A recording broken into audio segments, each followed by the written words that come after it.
On this episode, a judge discusses the Share the Road safety class in Portland, Oregon. Then we learn about the Willamette Pedestrian Coalition. Finally, we look at a festival street in Portland's Chinatown. Stay tuned.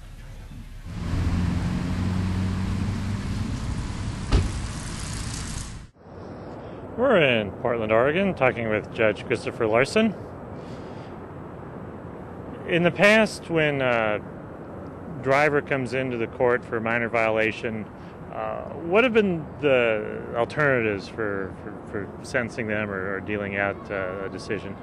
Well, here in Multnomah County, there were traffic safety programs that I could refer a motor vehicle driver to in order to escape a traditional conviction and a fine. But there was nothing for bicycles or pedestrians. So NTSI had some programs, Legacy Emmanuel Hospital here in town had some programs, but they were all oriented for motor vehicle drivers, not the more vulnerable users of the road like bicyclists and pedestrians. So what looks like you had a need here, another type of violator that didn't have the full range of options that other violators had. What did you do about it? Well, as a judge, there are some folks where even though you may have to enter a conviction, you don't want to have to, ruin their ability to gain work or keep work, or perhaps they were low or no income and you didn't want to have to impose a fine. So what I did several years ago, and we've been doing now for about a year and a half, is create a program, a traffic safety program for all users of the roadway, whether you're a bicyclist, a pedestrian, a motor vehicle driver, a skateboarder, a snowmobiler, whatever. If you are cited with a particular low-level traffic violation here in Multnomah County, and you've never taken the Share the Road safety class at Emmanuel Hospital before, then you're eligible to take the class in order to receive a dismissal of the violation, which means no conviction, or no fine. And the fines start out at a minimum of $73, and they go all the way up to $823. So the class is available to escape that traditional conviction and a fine that most judges had to impose before until this class. How would this class differ from your traditional traffic safety class for drivers? This one is a class that really involves a discussion of the traffic law of the state of Oregon as it interrelates with all users. So rather than the law that just applies to a motor vehicle driver, we involve a discussion of bicycle and pedestrian laws, so that when all people come into the class, and it doesn't matter whether you're a motor vehicle driver, a bicyclist, or pedestrian, you are given the law that applies to all groups. And I, in particular, try to explain it in a way where the law or laws that apply in a situation, how they work, and how a pedestrian, a motorist, or a bicyclist can avoid committing a violation in the future. So it's a discussion of all the laws, not just the one for motor vehicles. Now, how many groups are involved in actually putting on the class? I mean, who runs it? How does this work? This is run as a nonprofit entity out of Legacy Emmanuel Hospital. The community safety partners that I originally spoke to that are kind of the core group include Legacy Emmanuel Hospital, Trauma Nurses Talk Tough program, the Portland Police Bureau. They do the main bulk of the citing of traffic violations here in Multnomah County, Oregon. We have the Portland Department of Transportation, the Bicycle Transportation Alliance, and the Willamette Pedestrian Coalition. All were important and supportive of getting this class off the ground, and helped me create the curriculum and actually help present the class too. We have usually 4 or 5 presenters at the 2-hour class, each representing those groups. How popular has the class been? Has it been a popular alternative for those people eligible for it? Yeah, even though when a particular person is cited for a low-level traffic violation, they're given the option of whether to take the class or not. So the people that we get that tend to sign up are the people that are interested in learning, even though they know that the option may be having to go to court, take your chance with going to trial and losing. This is pretty much of a sure thing. So if a defendant is interested in taking the class, they can voluntarily sign up. It's a 2-hour course, and the cost is a nominal $30. And after the end of the class, they get a certificate of completion, and they file that with the court and get their case either dismissed or the fine eliminated. Now, what sort of evaluation are you planning on doing to find out how well the class is working? Well, we started the class about 1.5 years ago. It started out as one night class every second Wednesday of the month. The number of referrals and interest that we got, we ended up adding a second class. So there have been 26 classes now in the last 1.5 years. We've graduated well over 3,000 people from the class, and we are still experiencing a lot of interest in people signing up for the class. There's somewhat of a wait list, but generally people can take the class within a month and a half, and have their case resolved pretty quickly. How does it help the court system to have alternatives like this available rather than just fines or you go free? Well, as the courts evolve and you get judges that are interested in alternative forms of sentencing, especially in such a diverse community and a community that is so bicycle and pedestrian safety, I have a personal interest in it because I'm a bicycle advocate and a bicycle commuter. I'm a walker. I also am a motor vehicle driver. So to me, the interest had a personal kind of component to it. And also I think with the judges that we have here in Multnomah County, we're always interested in having different options available other than in a traffic violation case, the traditional conviction and fine. Those options weren't available to bicyclists and pedestrians. Now they are. And if the case is an appropriate case where it doesn't involve a crash, there's no personal injury or property damage involved, it doesn't involve any impaired driving, so no alcohol, no drugs, no impaired driving, and it is a so-called eligible violation, which deals with bicycles, pedestrians, and motorists interacting on the public rights-of-way, then this is the type of group that we want to focus in on, is having, giving them a one-shot opportunity to take the class. Once they've taken the class, they're not eligible to take it again to get a dismissal or a sentence of discharge.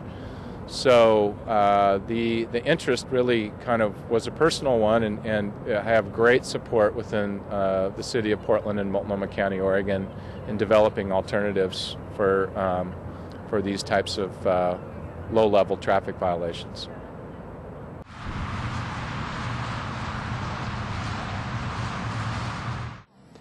We're talking with Caleb Winter with the Willamette Pedestrian Coalition. What is the coalition? The Willamette Pedestrian Coalition started in 1991. It's an advocacy organization here for the Portland region, so the urban and suburban parts of Portland. We're a nonprofit, 501c3, and we have now 11 board members, one being our president, and just hired a part-time director. And we have a simple mission, which is promoting walking and making the conditions for walking safe and attractive. What are some of the hot issues you're working on at the moment? Well, I think it's always the safety issue around education and enforcement, using those tools to create a better, safe environment, but also physical improvements.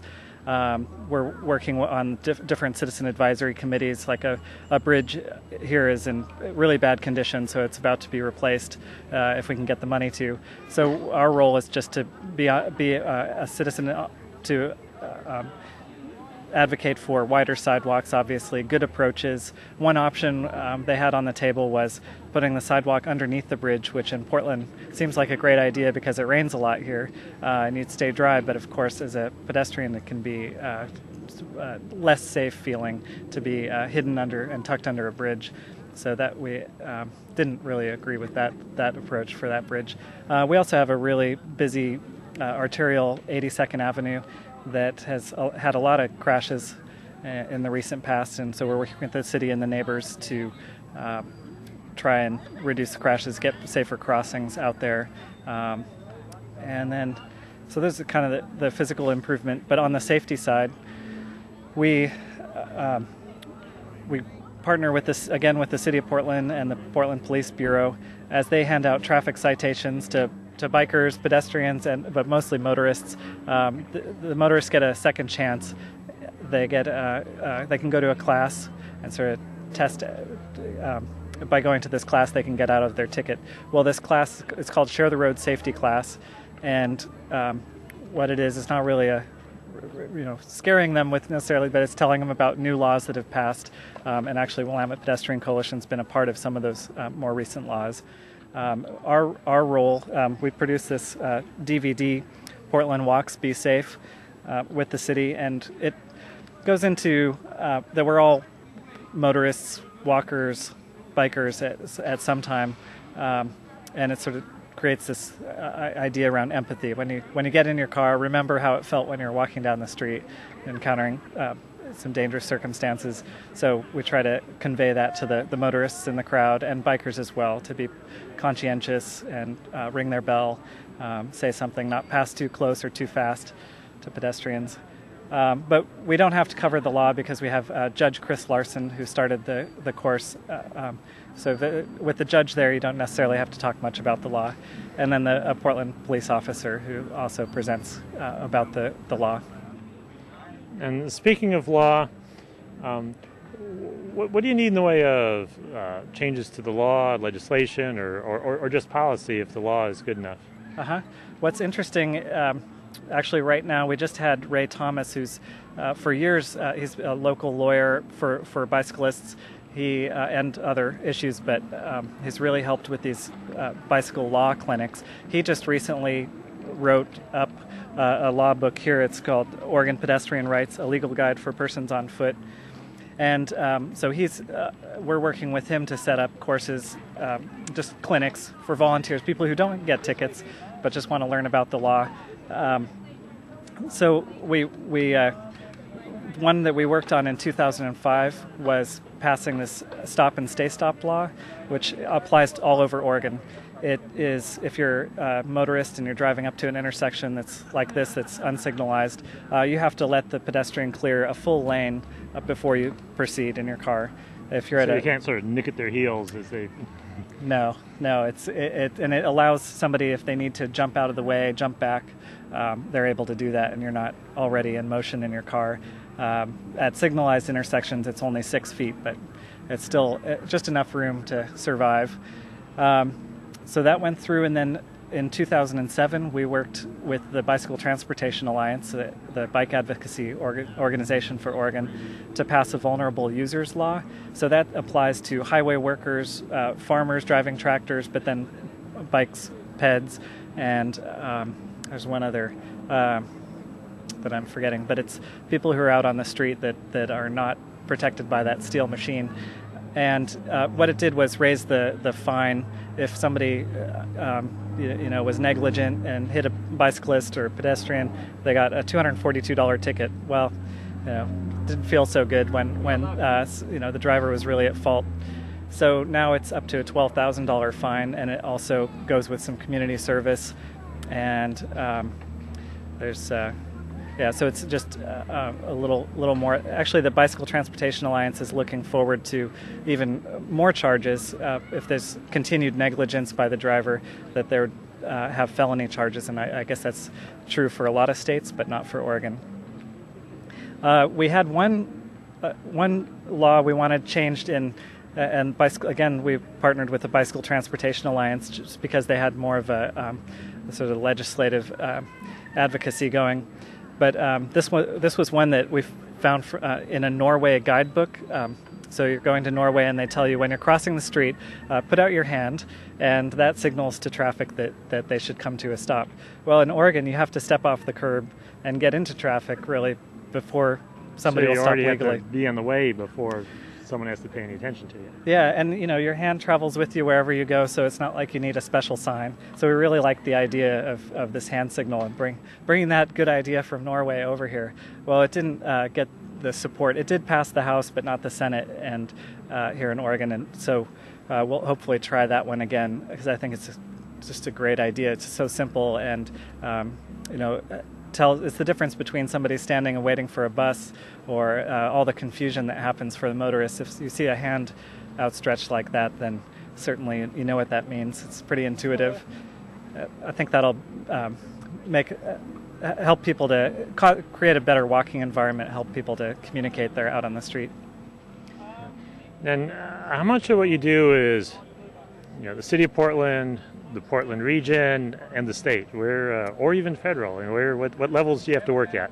That's a good question. We were just working on our strategic plan, and we have for years wanted to expand more beyond the Portland city limits. There's a lot of back and forth we have now with the city of Portland, so it's definitely most of our focus. But we have some partners in Washington County, which is the county to the west with the suburbs, and we'll start getting more partnerships going with Clackamas County, and that's really creates the whole Portland region, those three counties. Clark County, Vancouver, and Washington, that's another one where we can pass information back and forth.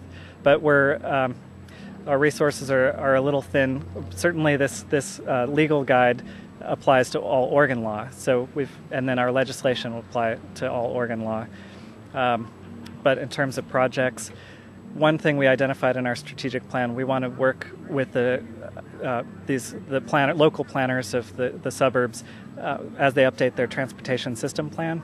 Something that is a good opportunity for us to get better complete streets, sidewalks, get improvements going where there aren't out there. So what's the bottom line? If I were to come back in Portland in 20 years, what should it be like that might be a little different from now? 20 is going a long way out. Certainly, well, 10 years. 10 years. Bottom line would be that safer and attractive walking environment, a place where people really don't think twice about walking to school. We have a safer routes to school program in the elementary schools. Again, the city, the Bicycle Transportation Alliance, and Willamette Pedestrian Coalition partner on that. In the 70s, we had a 60 or 70% rate of people biking and walking to school, and that's plummeted to 15%. So we'd really like to regain that. So I hope you'll see that in the next 10 to 20 years. There are places, even in Portland, where there aren't sidewalks. Neighborhoods have advocated for them, but they have to pay for them.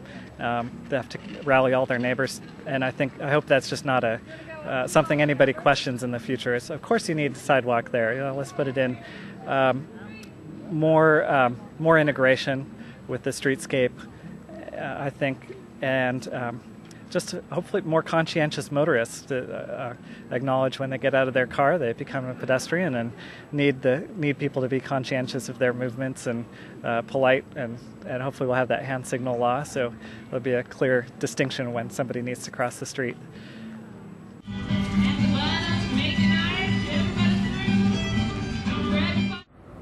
We're in Chinatown in Portland, Oregon, talking with Ellen Vanderslice.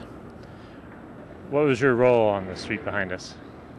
John, I was the project manager for the Old Town Chinatown streetscape plan that put in these festival streets here in Chinatown. And what is a festival street? I'm glad you asked that. The festival street is a street that operates like an ordinary street most of the time, has traffic and pedestrians and parking, but it's made with special materials and it's made so that it can be closed for special occasions, and then it operates like a beautiful public square. What are some of the features that would make this block, the Festival Street, different from the next block over? Well, we've used a lot of special materials on this street. There's surfaces, several different things that are made out of Chinese granite that was quarried and shipped over from China. Instead of having street trees that run along the whole street, the way many streets in Portland have, we actually just have planters at each end, and the planters have these very large granite plinths at the end. The plinths on the planters have public art on them, and then the planters are so large and massive that they make it possible. There's only 20 feet between them, and that makes it possible to close the street very easily with just a barricade, so that we can have it act like a public square. There's no curb on this street. It's a curbless street, and in order to protect the pedestrian space from cars during the time that it's open to traffic, there are granite bollards that run the length of the street behind the planters, and those also were quarried and brought over from China. Each one weighs about 800 pounds, and we've attached them with magnets to the street, so that was kind of an interesting and innovative way. That way, if somebody knocks it over, we can just pick it up and put it back instead of having it shatter or break the concrete that it was set in. We've, as I said, used a lot of granite. There's granite in the sidewalk. There's granite that runs across the street in some places, and then because we couldn't afford granite for the entire street, surface paving, we used concrete out in the middle, but we saw cut that into squares about the same as the granite pavers. What sort of activities would take place when you close off the street? The first festival that was held on the Chinatown Festival Streets was the opening festival in September of 2006. We had Under the Autumn Moon, and it was a beautiful festival. There are two festival streets, actually, Davis Street, and 2 blocks over we have Flanders Street with a similar kind of design. And both of those streets, plus the huge parking lot next to Flanders Street, were all pressed into service for this festival that involved all the merchants and restaurants and everybody in Chinatown. So we had Chinese lanterns, we had all kinds of entertainment, Chinese opera, and tours, everything you can imagine was going on. A big stage with lots of acts. So we really had a very large festival with thousands and thousands of people turning out for it. But also, just the other night, I think you captured some shots of the square dancing that took place here. So the street was just closed, and we had a little band, a little string band, and a collar, and we were out there dancing. How'd this all get paid for? I mean, all this granite did cost something. Yes. Well, the festival streets were part of a larger project called the Old Town Chinatown Streetscape Project, and that project was an urban renewal project from the Portland Development Commission. It was funded through tax increment financing. So we're in part of an urban renewal area, and that money that comes out of the tax increment financing then was used to construct the improvements, not only on the festival streets, but also on 3rd and 4th Avenues and throughout the Chinatown area, Old Town Chinatown area. Why was it important to have the festival streets here in this neighborhood? One of the things in the planning process, through looking at what was needed in this area, they determined that it's an area that's really pretty deficient in parks and public spaces, and so the idea was to take a piece of the public street, which is usually in traffic, but have it function in more than that way and be able to function as a public square at other times. Have you had any concerns with the design and operation of the space? Yes, there are several. One was that some people felt that the distance between the planters, these we get very heavy, massive granite planters with only 20 feet between them and two-way traffic. And some people thought that would be a problem, but that hasn't turned out to be a problem. It does make drivers slow down before they enter the street, which is a good thing. And some people worried that pedestrians would not stay on the side, that they would just wander out into the street and walk wherever they wanted. And that actually turns out to be true, but it doesn't turn out to be a problem because drivers are going so slowly and carefully, and generally that's just worked out okay. The body language of the street says that's okay, and that seems to be working. But there was a concern that with a curbless street, people who were blind or had impaired vision would not be able to tell if they wandered out into the street. And there's about 11 feet in between each bollard that marks the edge of the sidewalk. So unlike a curb where someone who's finding their way with a cane would be able to tell that that was the edge, there's really nothing to tell you that's the edge. So we thought about adding a detectable warning along there, but the difficulty was that amounted to about a $70,000 change order when we priced it out, and it's not actually clear in the law that you would have to do that under the Americans with Disabilities Act. So in the end, it was decided not to do that. And I'm not sure whether it's worked out to really be a problem. When we did come out here with some folks from the Guide Dog Users of Oregon, and they showed us how it might be possible to veer into the street. But I think that in general, the traffic is so slow, and you do have parked cars providing a buffer there. It hasn't turned out to be a big problem. But I think if somebody else were doing a curbless street, I would recommend that they put in a detectable warning where the curb would normally be if there's going to be traffic. What sort of plantings have you used in your redevelopment projects here? Because we are in Chinatown, and because here in Chinatown we have the Chinese Classical Garden, which is a beautiful place. There was a desire to extend that beauty of the Chinese garden throughout the entire Old Town Chinatown area. And so the trees and the shrubs and the other plantings that we've used in this area are all Asian plants. Some of the trees have never been used in Portland before, and we're seeing how that works out. Some of them are doing better than others, but our urban forestry division was very excited about trying out these trees, and we're excited to have the different kinds of plants that we have. And here on the Festival Street, we've used Chinese windmill palms, and a lot of people said palm trees in Portland, but actually they're cold hardy. Where they grow in China, it does get cold and it does snow, and they've held up pretty well so far. Visit us on the internet at www.pedestrians.org.